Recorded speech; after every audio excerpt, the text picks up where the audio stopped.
I completely understand how frustrating and emotionally draining it can be to wait for treatment, especially when you feel ready to take the next step in your journey.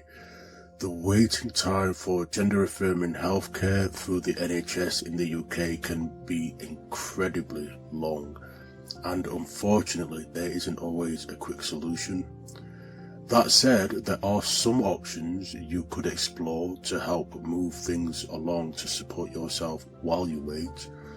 So one of the things I would consider would be contact the clinic directly. So if you're already on the waiting list, consider reaching out to the clinic where you're referred. Politely ask for an update on your position in the queue and whether there's a possibility of being seen sooner.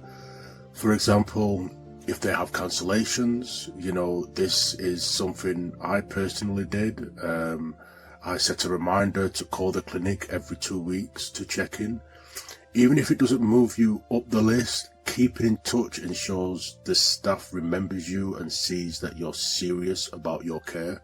Be polite when you call, as it's obviously not the staff's fault that the waiting times are so long. They're working within the constraints of the system. Also keep in mind that times have changed. The waiting list wasn't this long when I started. So I can only imagine how much more frustrating it must feel now, but persistence can still help. Maybe seek private care if you can afford it. So private care may be an option. There are private gender clinics in the UK that can assess you for hormone therapy and prescribe testosterone. Some well-known private clinics include Gender GP, London Transgender Clinic. Personally, I went to London for an assessment and more or less straight away I was prescribed testosterone. However, I did struggle financially. I had to cut back and only pay for the bare necessities in my everyday life. I worked and stayed home to save money whenever and wherever I could. It wasn't easy, but for me it was worth it to move forward with my transition. So while private healthcare isn't accessible for everyone, it's an option to consider if you're able to make sacrifices to find financial support. If you choose this route, make sure you go to a well-known, accredited and well-reviewed clinic. Another option is to talk to your GP about maybe a shared care agreement. So if you decide to go through private clinic, you can ask your GP if they're willing to do a shared care agreement. This means the private clinic handles the assessment and initial prescription, but the GP continues the care and prescriptions under the NHS funding.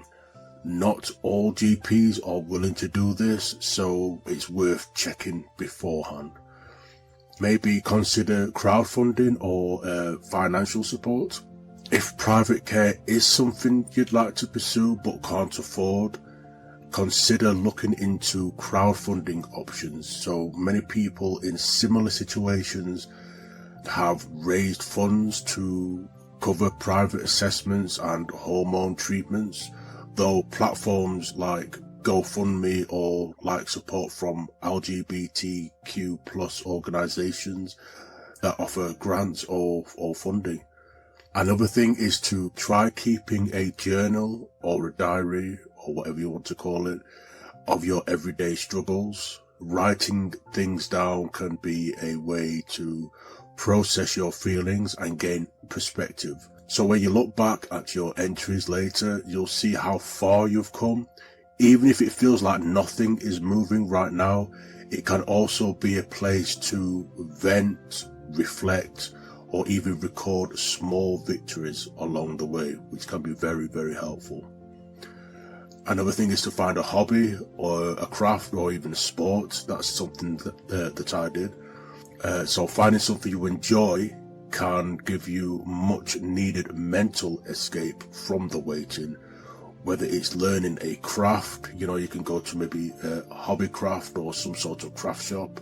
There's plenty of things in there, stuff that you might not even thought of trying. Maybe even try a new sport, like maybe tennis, badminton, basketball, football, whatever you really want to do. Or even dedicating just 10 minutes to a focused activity like drawing, gardening, maybe even try meditation. It just gives you space to decompress. Set a timer if you need to, and let yourself fully concentrate on that one thing.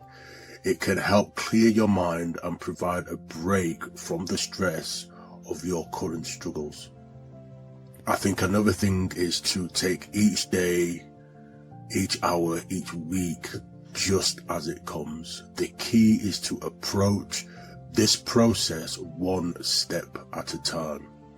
It's easy to feel overwhelmed by how long the waiting list might be, but focusing on just getting through today can help make things feel more manageable.